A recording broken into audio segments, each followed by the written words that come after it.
Gustavo? Buenas tardes, ¿qué tal, Enrique? ¿Cómo te va? Buenas tardes, gracias por la corrección. Está bien. Bueno, hola Víctor, ¿cómo andás? Víctor Barrera, desde atrás del vidrio, en operación técnica. Acá está. Buenos días para la audiencia de China, ¿no? En la India seguramente tenemos. Es verdad, porque hay que decir que tenemos audiencias, hemos visto que en toda Latinoamérica, también en Estados Unidos, en España. Y te cuento que los videos que estamos publicando en internet ya los pusimos en 10 idiomas diferentes. Mirá. Así que ojalá que empiece a surgir audiencia en China, los países árabes, Francia. Ajá.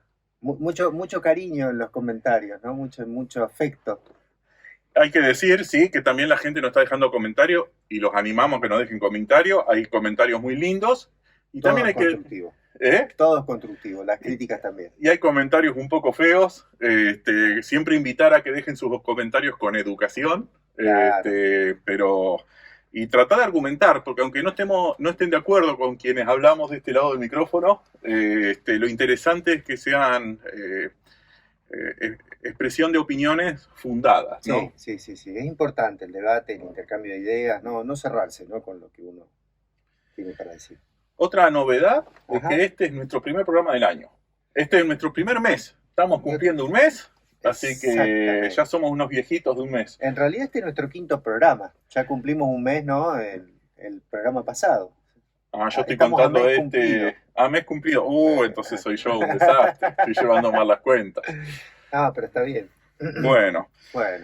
¿Les parece que vamos a contarles que hoy tenemos una entrevista? Uh-huh. Y como parte de esa entrevista, lo primero que vamos a hacer es pasar una canción, así entra el entrevistado y después lo recibimos. Perfecto. La canción es Los Fabulosos Cadillac, Ya no me sentiría. Ahora ya. Momentos en Barda Analítica. Y acá estamos de regreso.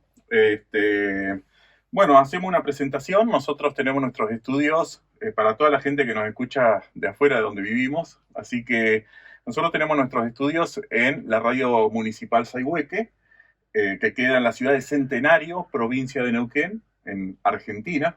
Al norte de la Patagonia. Al norte de la Patagonia. Para los que son de muy lejos, esto queda en el mapa que se llama Sudamérica. Y tenemos un invitado. Nuestro invitado es un ingeniero químico, productor frutícola, empresario, pero también ha sido docente de una escuela de oficios, si la memoria no me falla, es presidente del Congreso del Partido Justicialista de la provincia de Neuquén, Unión por la Patria, y también es 3 veces intendente de Centenario. Estamos en mandatos no consecutivos, estamos en su tercer mandato y ha venido a visitarnos, así que es un gusto para nosotros recibirlo a Javier Bertoldi, intendente de Centenario. Para otros países sería alcalde de Centenario. Ahí va. ¿Cómo andas, Javier? Hola, ¿qué tal? ¿Cómo están? Buenas tardes a todos los vecinos. Bien, realmente muy bien. Centenario, tierra de pioneros y de la mejor manzana. Es lo que festejamos acá, ¿no? Tal cual. Glorificamos las manzanas, las peras también, y los pioneros. Esto antiguamente se llamaba Colonia Centenario, en sus orígenes. Claro. Colonia Sayhueque primero.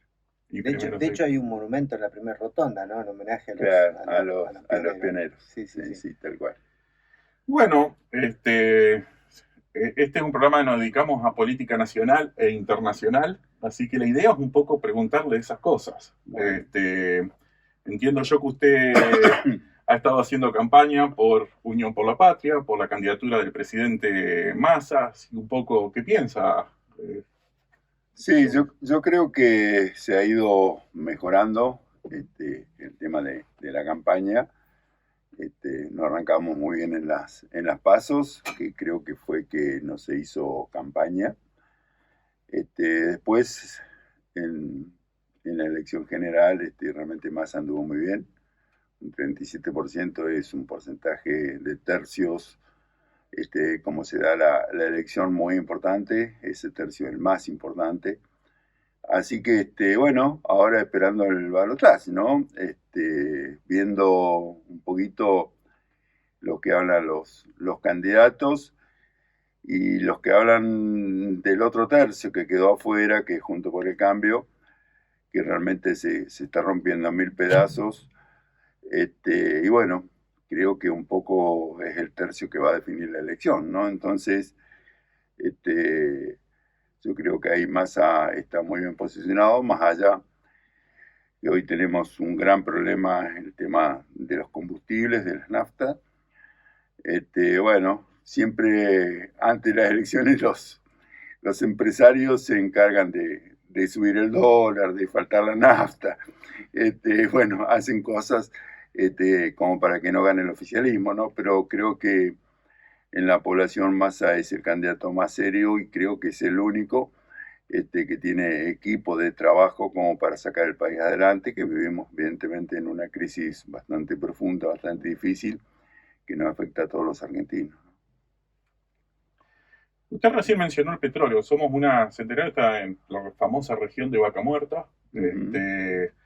Estamos en la provincia de Neuquén, una provincia tradicionalmente petrolera. Y usted menciona muy bien, estamos rompiendo récord de producción y aún así hay faltante de gasolina, de nafta en las estaciones de servicio. ¿La única explicación es esto una especie de especulación?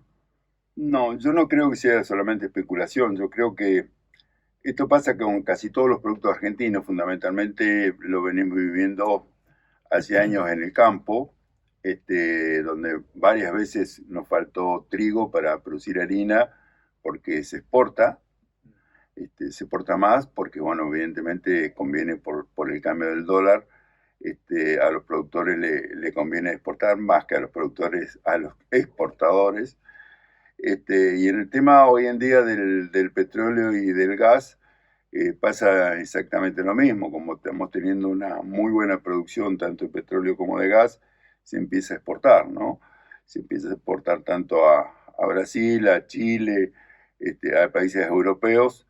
Entonces ya empieza a escasear en el país, ¿no? Porque evidentemente por eso el ministro de Economía Massa, que es el candidato nuestro, salió a referirse a esto, ¿no? Que realmente va a cortar las exportaciones y faltan este producto a nivel nacional.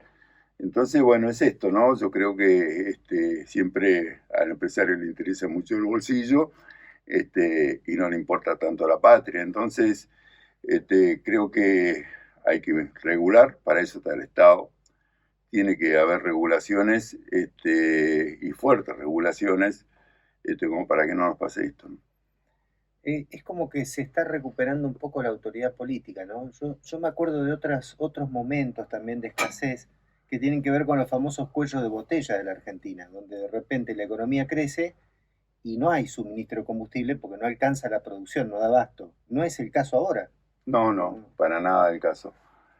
Todo lo contrario, ¿no? Se está haciendo todo para producir más y exportar más. Creo que la producción de petróleo y de gas va a ser tan importante como todo el campo argentino, ¿no?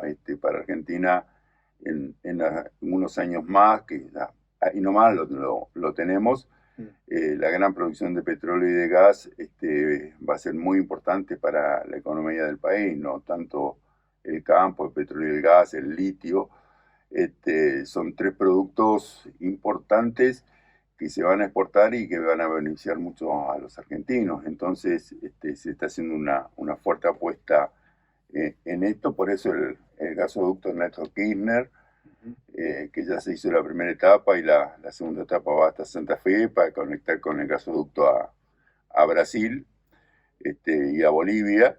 Así que la idea es exportar mucho más de lo que tenemos, o sea, realmente tenemos muchos y los tenemos que sacar, porque recordemos también que las energías renovables están tomando un impulso importante y se calcula que 30, 40 años más el petróleo y el gas no va a ser tan importante, ¿no? Sino va a ser mucho más importante las energías renovables. Así que creo que si no, este producto nos va a quedar bajo la tierra, ¿no? Creo que usted mencionaba recién, eso según, si la memoria no me falla, acá voy a hablar un poco de memoria, nuestras exportaciones de cereales, el famoso campo, anda en unos 20.000 millones y se espera que este año las exportaciones de gas podrían llegar a estar en los 5.000 millones si todo sale bien. Sí, sí, por supuesto.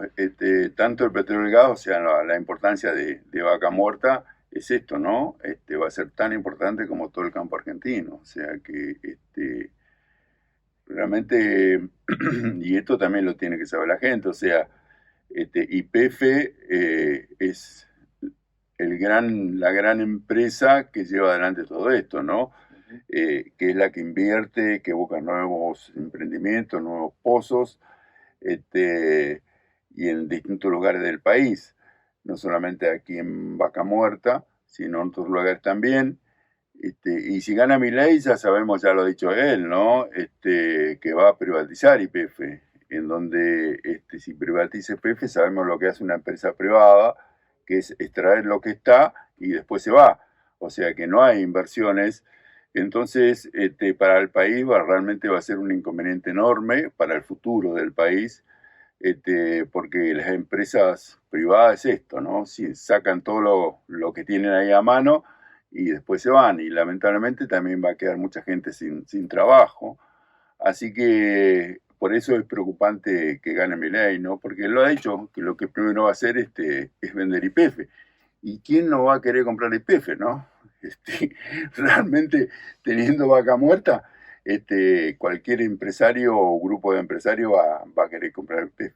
Por ahí algún expresidente que promueva al líder libertario no estará interesado en la compra de YPF. Seguramente que ya debe tener empresarios de Estados Unidos que están muy interesados, porque realmente es un negocio redondo para cualquier grupo de empresarios, y lamentablemente esos grupos de empresarios son siempre extranjeros, ¿no? Sí. Una de las cosas que usted decía hace unos minutos atrás era bueno, el cuidado del tema del combustible, de no exportar, la necesidad de un Estado regulador, y a mí me recordaba cuando el ministro candidato Massa dice que, bueno, si no se abastece al mercado interno, no hay exportaciones. Recuerdo un poco al expresidente Néstor Kirchner que decía que no falte comida en el plato de los argentinos, ¿no es cierto? Eso produce siempre ha sido en Argentina un dilema, permitir un libre mercado completo, donde, bueno, el que compre, compre, y generalmente paga más el extranjero que lo que puede pagar el argentino, entonces se prioriza la exportación y no se abastece el mercado nacional, o lo otro, que hay que buscar lograr abastecer el mercado nacional y no, lo cual implica exportar menos. ¿En esas tensiones siempre estamos? Y sí, esto ya viene pasando hace años, ¿no? No en el caso de fundamentalmente petróleo, porque antes no nos alcanzaba. Para exportar tenemos que, hace poquitos años, o sea, 4 o 5 años atrás, teníamos que comprar, ¿no? En plena pandemia tuvimos que comprar buques, un montón de buques de gas, a un precio exorbitante, o sea, porque Argentina paga $3,5 el millón de BTU de gas, y nosotros los tenemos que comprar arriba de 20, $30 el BTU, o sea, de 3 a 30. Era una verdadera locura lo que le costó al país en ese momento. Así que por eso es tan importante también la producción de gas y el abastecimiento interno, ¿no? Porque se gastaron aproximadamente 20.000 millones de dólares en la pandemia en importar solamente gas. Sí, creo que más que la pandemia fue la guerra con Ucrania la que disparó el precio Y especialmente. claro, la guerra con Ucrania fue la que disparó el precio del gas, ¿no? Porque Rusia es el gran abastecedor de Europa, y Europa se quedó sin gas, y Europa compró todo lo que había, y bueno, así sube el precio. Entonces, nosotros tuvimos que comprar a un precio exorbitante. Sí, yo ayer revisaba algunos números y justamente en lo que es el intercambio en el comercio mundial viene decreciendo, ¿no? Y si uno mira lo que está sucediendo en materia productiva en la Argentina, Argentina pareciera que va a contramano de ese decrecimiento de la producción y el comercio. ¿No? Porque durante mucho tiempo se hablaba, cuando al país le iba bien era porque había viento de cola, ¿no? Ahora no hay tanto viento de cola, sin embargo, el país No te creas, acá tenemos un viento. Pero no sé de Nos cola, llevó de todo. costado. Porque No sé si- para los que no conozcan, bueno, en la Patagonia a veces hay tormentas de viento y casualmente pasamos, hoy es martes, los últimos 2 días o 3 tuvimos una tormenta de viento impresionante. Sí, sí, sí. Se rompió todo. Sí. Acá también en Neuquén tenemos una refinería muy importante, ¿no? La refinería de Plaza Winkle. Exactamente. Le contamos a la audiencia que acá en la provincia de Neuquén hay una de las refinerías más importantes del país. No Bueno, son muchas. Regresando a las elecciones, ¿cómo hay preocupaciones? Bueno, intendente en su momento también fue precandidato a gobernador de nuestra provincia. ¿Cómo ve el escenario para las provincias? ¿Cómo se está conformando en las 2 candidaturas que hay en juego, en este balotaje? Yo creo que ha ido cambiando la elección, ¿no? Milei en su momento en las PASO fue el gran arrasador, ¿no? En todo el país. Después, en esta última elección, no fue tan así, ¿no? Entonces, creo que el mapa de todas las provincias ha ido cambiando, más allá de que en la provincia de Neuquén siguió ganando Milei, pero con mucho menos de diferencia, Massa le descontó 11 puntos de diferencia a Milei, o sea que es una gran cantidad de votos. Entonces creo que esto y lo que sucedió aquí en la provincia de Neuquén sucedió en la mayoría de las provincias. Y bueno, el caso más emblemático fue en la provincia de Buenos Aires, en donde Massa le sacó muchísima diferencia a Milei, ¿no? Creo que aparte de la provincia con más votantes. ¿Observás algo de esto que señalaba hace un tiempo atrás Cristina Fernández sobre la fragmentación de los espacios políticos? Sí, yo creo que el sistema, ¿no? Sí. Va hacia esto. Yo no sé si es bueno o es malo, la verdad que habrá que vivir experiencias para saberlo, eso lo podemos hablar en el futuro, pero sí, se ha ido fermentando muchísimo los partidos políticos, pero más allá de todo eso, creo que el peronismo es el gran partido que tiene una gran base en el país. Vos fíjate lo que pasa ahora, que un hombre como Milei, que no tiene un partido político, tampoco tiene fiscales, ¿no? Y no tiene gente que lo apoye, sino es él, particularmente él.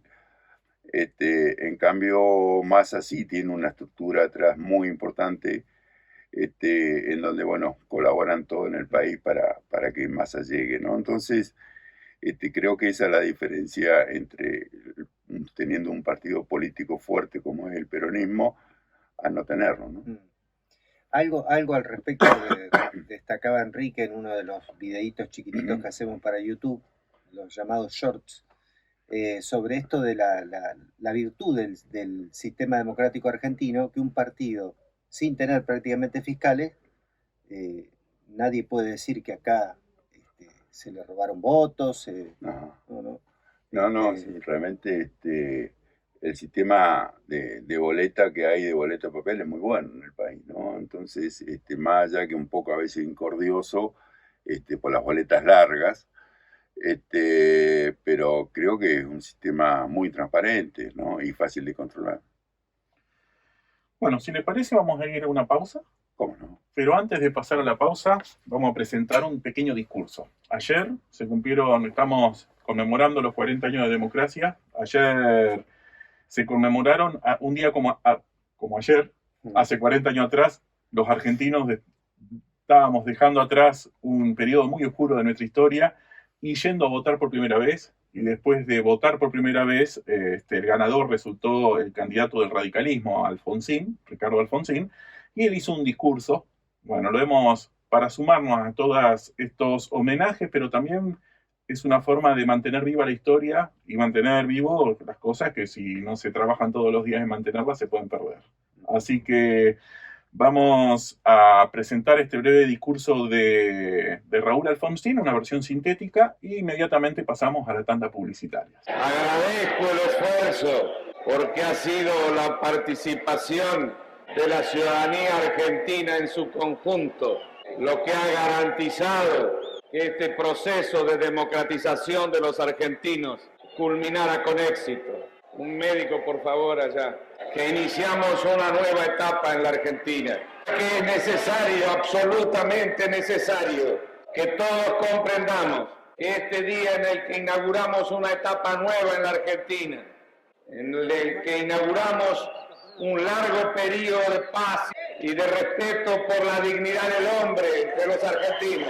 Este día en que recibimos el saludo alborozado de las democracias del mundo y muy particularmente de las democracias de los países de América Latina. Este día debe ser reconocido como los argentinos, como el día de todos. Acá hemos ido a una elección, hemos ganado, pero no hemos derrotado a nadie, porque todos hemos recuperado nuestros derechos. Y entonces levantamos banderas de unión nacional, levantamos banderas de convivencia democrática, levantamos banderas de justicia social, levantamos banderas de solidaridad y de ayuda fraterna. Y de esta manera tenemos que trabajar para adelante. No va a ser nada fácil, pero no habrá nada imposible para un pueblo absolutamente resuelto.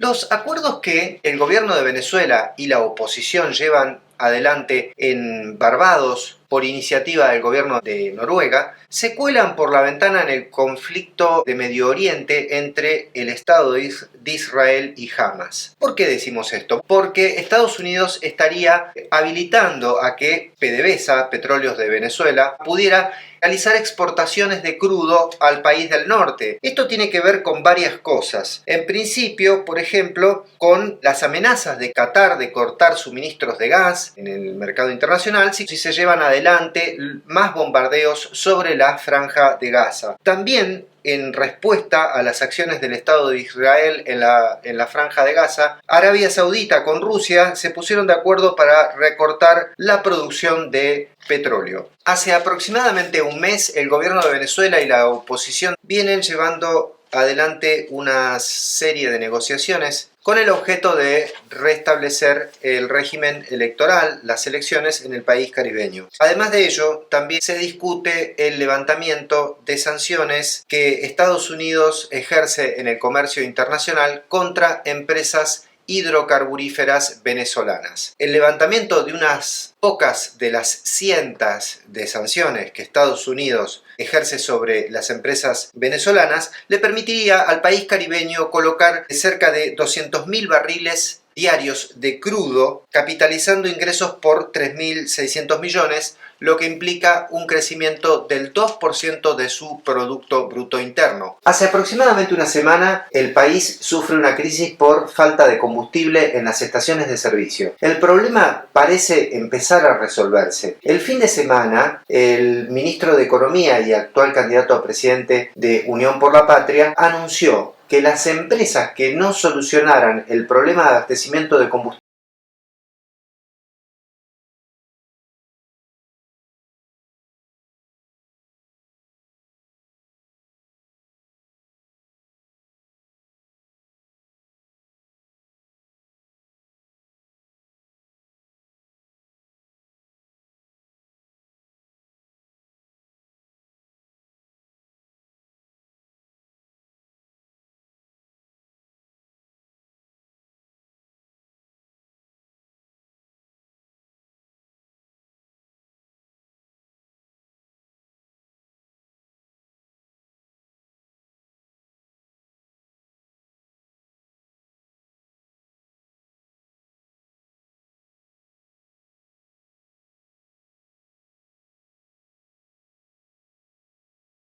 como la Unión Cívica Radical y la Alianza de Gobernadores, lograron rápidamente reunirse y presentar una postura institucional.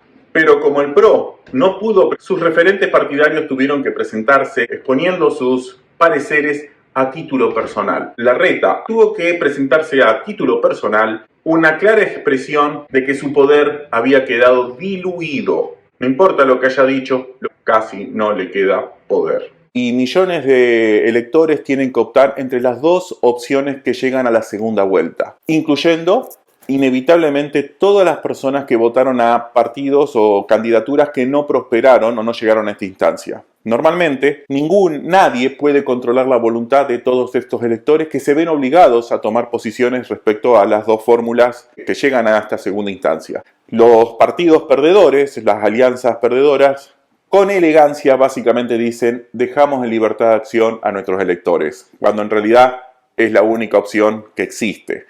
Esta vez, Patricia Bullrich y Mauricio Macri creen que pueden hacerlo diferente, que realmente tienen un electorado cautivo y que a donde ellos digan que tienen que votar y con el que ellos se alían, esos electores lo harán.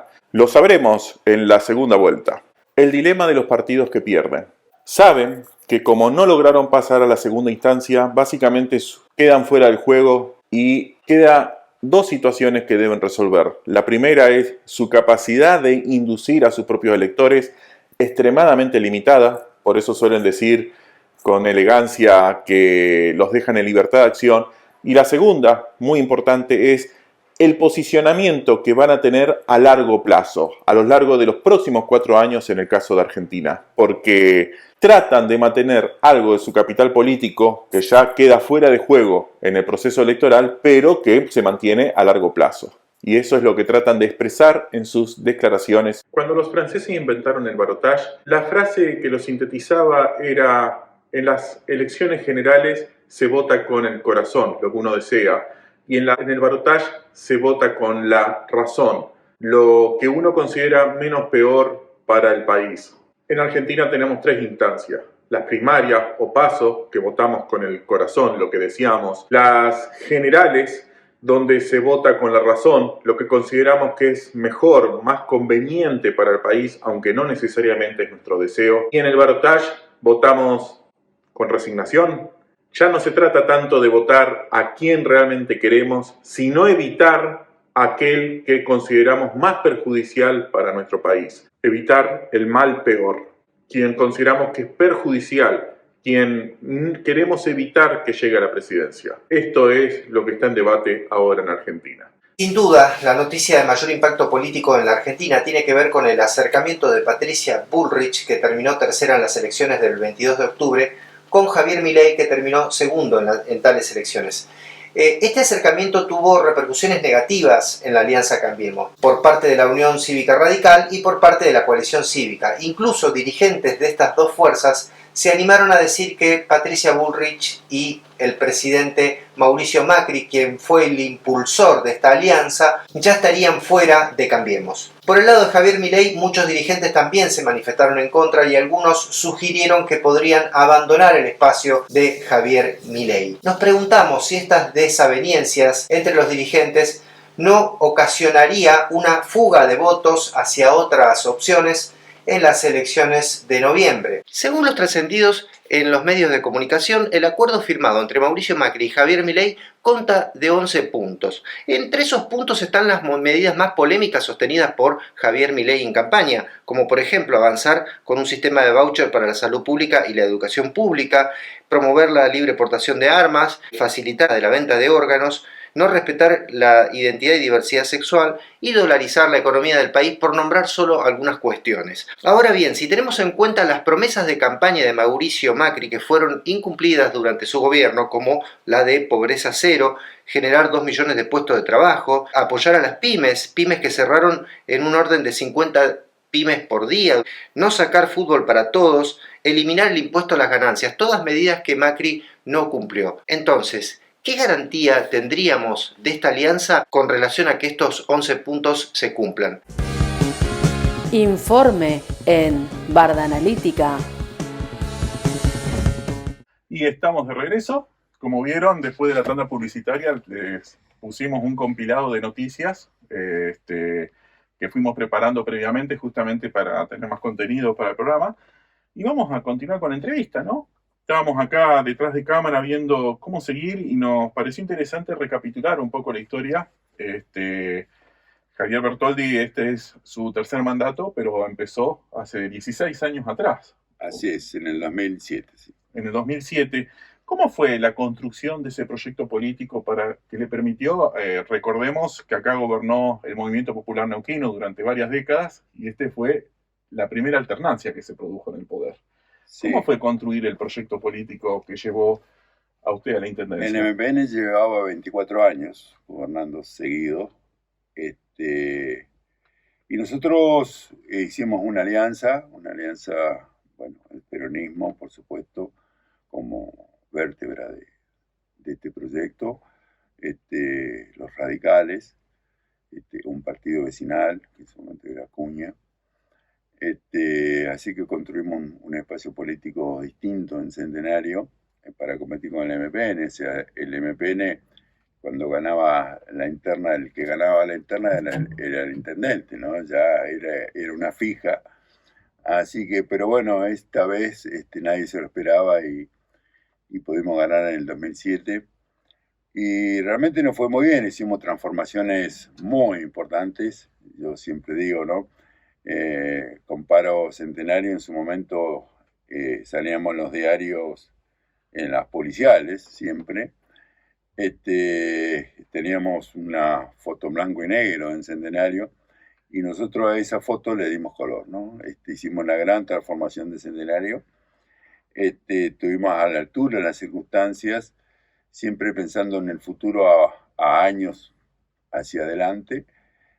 Nosotros sabíamos, en ese momento, por lo menos yo visualizaba que en ese momento todavía no era el auge de Vaca Muerta, pero bueno, empezamos a construir en la segunda meseta, 5.000 lotes, ¿no? Que todos me decían que estaba loco. Pero bueno, hoy está poblado en poquitos años, ¿no? Centenario pasó de tener 25.000 habitantes en ese momento, hablamos ahora que no, aunque no tengamos el número, más o menos de 80.000.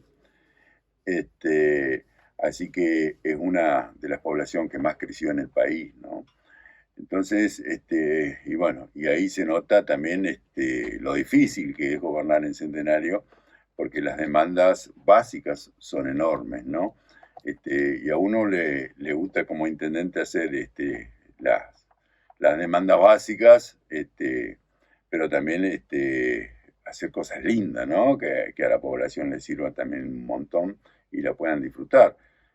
Porque siempre la persona hay que mirarla en forma integral, ¿no? O sea, la persona no solamente necesita agua y cloaca, sino tiene que tener otras alternativas en su vida, ¿no? Entonces, creo que los espacios verdes, los balnearios, o sea, el disfrute de la persona en su tiempo libre es muy importante. Y Centenario vivimos en una zona desértica, nosotros vivimos en la meseta patagónica, en donde el clima es muy riguroso, las amplitudes térmicas son enormes, es muy frío en invierno, muy caluroso en verano. Entonces, también el clima, al ser riguroso, el Estado necesita hacer obras para que la gente la pueda disfrutar. Entonces, creo que hay distintas alternativas, y nosotros pudimos construir ese Centenario. Hicimos dos periodos seguidos, entre el 2007 y el 2015, con mucho apoyo del gobierno nacional. Realmente siempre en esta gestión también, en esta última, más allá de la pandemia que nos llevó 2 años, tuvimos mucho apoyo del gobierno nacional. Yo siempre digo, ¿no? Realmente nosotros gestionamos mucho, formamos un gran equipo de trabajo, esto es fundamental. Para hacer una buena gestión es fundamental formar un gran equipo de técnicos, ¿no? En todos los aspectos. Los técnicos son los que te hacen el proyecto, lo llevan adelante, uno los busca, lo presenta, busca los recursos, pero ellos son los que los llevan adelante, ¿no? Entonces, y te dan las ideas. Así que es muy importante, por eso digo, a veces, creo que a veces nos equivocamos si buscamos solamente a un compañero o darle respuesta a alguien, sin tener en cuenta la capacidad técnica que tiene que tener un municipio o una ciudad, que es fundamental para poder crecer y crecer bien. Entonces, yo, como buen ingeniero, siempre aposté a los equipos técnicos, ¿no? Que a veces es difícil, o sea, el Estado competir con el privado en la parte técnica es muy difícil, porque normalmente el privado siempre paga mucho más que el Estado. Entonces cuesta a veces conseguir gente que le guste estar en el Estado, que sea profesionales, que sean buenos, o sea, no es sencillo armar un gran equipo técnico, ¿no? Pero bueno, nosotros lo hemos logrado. La municipalidad tiene un gran equipo técnico ahora, realmente son excelentes.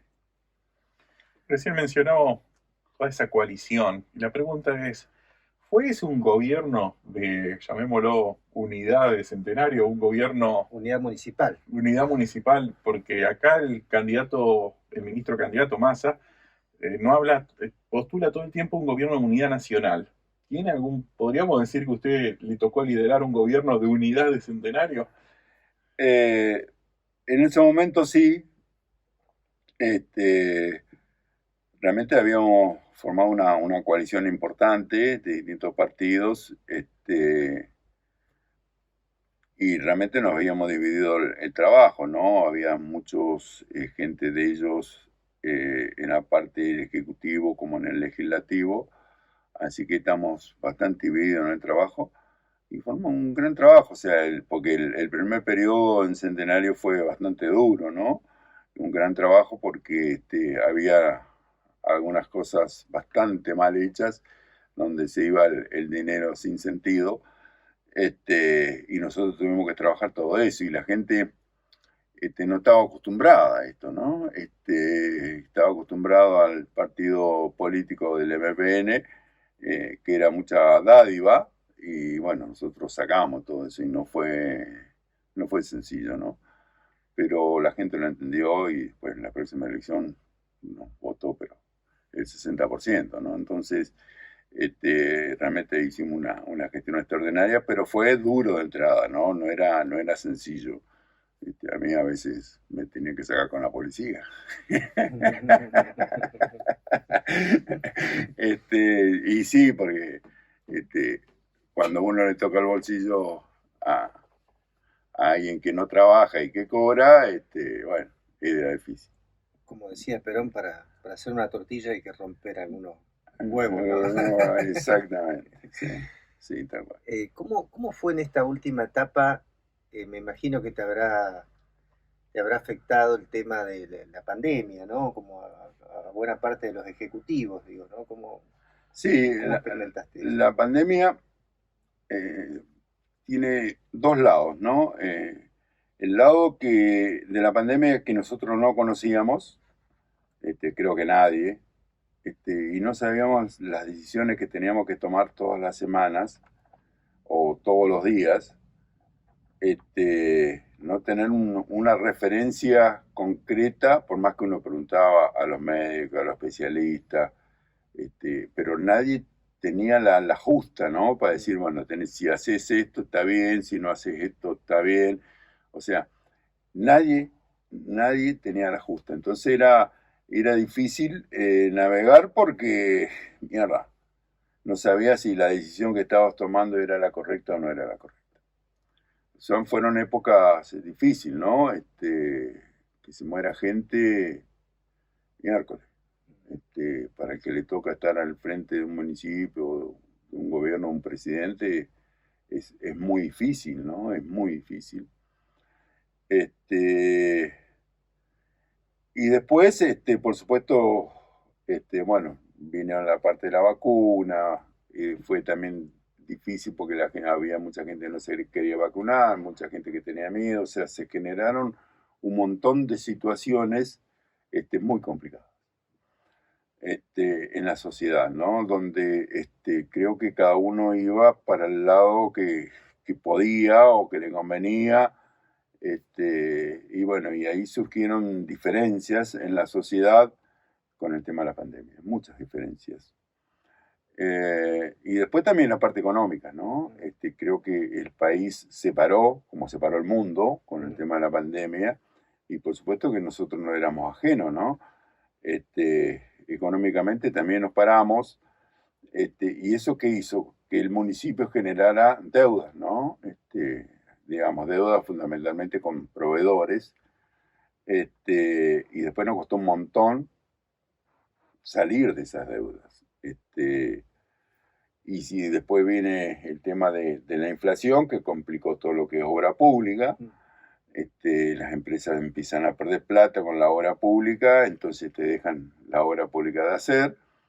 Entonces, fueron situaciones o coyunturas muy difíciles en esta gestión, ¿no? Creo que la mayoría de los gobiernos oficialistas es muy difícil poder hacer una buena gestión, por eso la mayoría en el mundo perdieron, ¿no?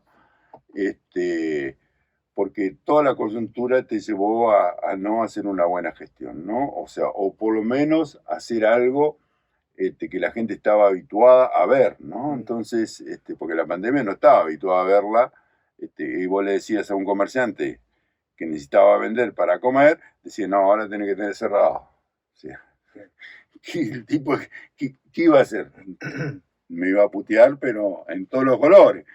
Y en parte tenía razón, y en parte no tenía razón porque había que cuidar la salud de la población.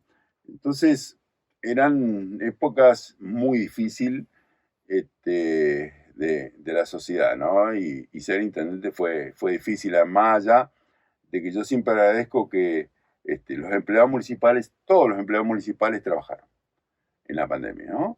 Donde, por ejemplo, los empleados provinciales estaban en la casa o los nacionales estaban en la casa, los municipales estaban trabajando. Y realmente le agradezco un montón porque nosotros brindamos un montón de servicios a la población con el riesgo de que ese empleado se contagie, ¿no? Así que eso hicimos un gran trabajo en Centenario, ayudando a un montón de gente durante la pandemia. Héroes anónimos también. Sí, por lo menos tomaban conciencia de que había alguien que necesitaba, que la municipalidad tenía que estar presente, y bueno, y así lo hicimos, ¿no? Yo, por ejemplo, más allá de que yo soy una persona mayor, una persona de riesgo en ese momento, iba a trabajar todos los días, ¿no? Entonces, pero bueno, había que trabajar todos los días para dar el ejemplo para que los demás trabajen también todos los días, ¿no? Igual aprovechamos la pandemia, que fue realmente muy lindo, en viajar, ¿no? En viajar a Buenos Aires, porque en Buenos Aires estaba solo, ¿no? Ir y caminar solo en Buenos Aires o a los ministerios que no haya nadie y que atendieran al ministerio estaba bárbaro, porque hacía gestiones muy rápido, ¿no? No, todo lo que van a hacer, me atendía directamente el ministro. Eso es lo único positivo de la pandemia. Usted, pero bueno, nos va a quedar poco tiempo, pero usted recién mencionaba, ¿usted percibe un poco que fue la pandemia la que generó un poco de la fragmentación social que se vio en los años posteriores? Yo creo que sí, la pandemia generó mucha división dentro de la sociedad, ¿no? Mucha división por el tema de los cuidados. Hay gente que se cuidaba muchísimo, hay gente que no le daba importancia, hay gente que era, digamos, más o menos. Se echaban la culpa si uno se contagiaba, le daban la culpa al otro. Si vos te vacunaste, no te vacunaste, si usaba barbijo, no usaba barbijo, que me va a contagiar. O sea, creo que fue eso desconocido para nosotros, para todo el mundo, porque para la sociedad también, por supuesto, generó esa división fuerte por miedo, ¿no? Ese miedo que generó la pandemia hizo que nos dividamos dentro de la sociedad. No, y además pensando, ¿no? Nosotros que hablamos mucho de política internacional, se ha escrito mucho acerca de el fracaso de esto que llamamos globalización, ¿no? Y el multilateralismo para enfrentar la pandemia.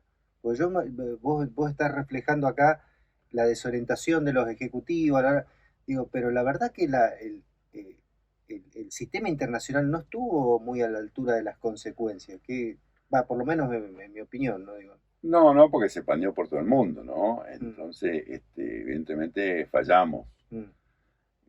Fallamos. Y bueno, y la desesperación que había, que los grandes monopolios a nivel mundial se quedaban con las vacunas y a nosotros nos costaba un montón conseguir la antisolidaridad que se vio reflejada en el mundo, el egoísmo, ¿no? El egoísmo se vio reflejado y eso también hizo divisiones de la sociedad y división entre los países, porque realmente fue muy egoísta los países para salvarse ellos y que los demás se caguen, ¿no? Disculpen la palabra, pero fue así, ¿no? Entonces, y Argentina, más allá de todo eso, fue un país que más o menos la piloteó y consiguió las vacunas, ¿no? Bueno, vamos terminando. ¿Le gustaría, qué le hubiera gustado que le preguntáramos para un poco terminar? Mirá, la política es muy dinámica. Si yo vengo la semana que viene, podemos hablar de distintos temas de política, ¿no? Entonces, porque siempre van surgiendo cosas nuevas. Eso es lo apasionante de la política. Que no es matemática la política, ¿no? No, 2 más 2, bueno, aunque ahora dicen en matemática que yo no sé, pero para mí 2 más 2 es 4, y en política no. Entonces, creo que es muy dinámico todo. Y bueno, y uno se entretiene con esto, ¿no? Y más la política internacional o nacional, que tiene distintos vaivenes, y distintas propuestas, ¿no? No sé, Argentina hace 2 años, 1 año y medio, era seguro que ganaba Juntos por el Cambio, ¿no? Ya era el presidente, ya tenían que ver quién era Macri, lo elegía si era la Burri o la Reta. Estaban cargando nafta el helicóptero. Ese era el presidente. Y vos fíjate que ahora ni siquiera está en el balotaje. Claro. Fíjate si es dinámica la política, ¿no? Entonces, creo que eso es lo lindo y lo apasionante. Bueno, Javier, muchísimas gracias por esta visita y por haber compartido el espacio. No, gracias a ustedes, a mí me encanta hablar, me apasiona los temas, así que por ahí hablo demasiado. Que no es mi forma, ¿no? Porque en mi casa o en la sociedad hablo bastante poco, pero la política es un tema que me apasiona mucho y bueno, me gusta mucho leer noticias, escuchar, bueno, informarme, ¿no? Entonces, realmente le agradezco a ustedes y bueno, y todo el éxito del mundo, ¿no? Sería muy bueno. Sí, muchas gracias por facilitarnos el poder usar los estudios y permitirnos trabajar en un programa dedicado un poco a reflexionar sobre el mundo de la política tanto nacional como internacional. Bueno, vamos a despedirnos así brevemente. Muchas gracias por venir a visitarnos. Gracias, Gustavo. Gracias, Víctor Barrera, que desde atrás del vidrio está. Nuestro piloto de tormenta. Las cosas que hace Víctor para que esto saque adelante. Hoy no anduvo una computadora, así que también haciendo malabares. Y bueno, nos vamos a despedir con Miguel Mateo. Tirar para arriba, bien fuerte, bien ritmo para pasar un buen rato y terminar el programa con entusiasmo.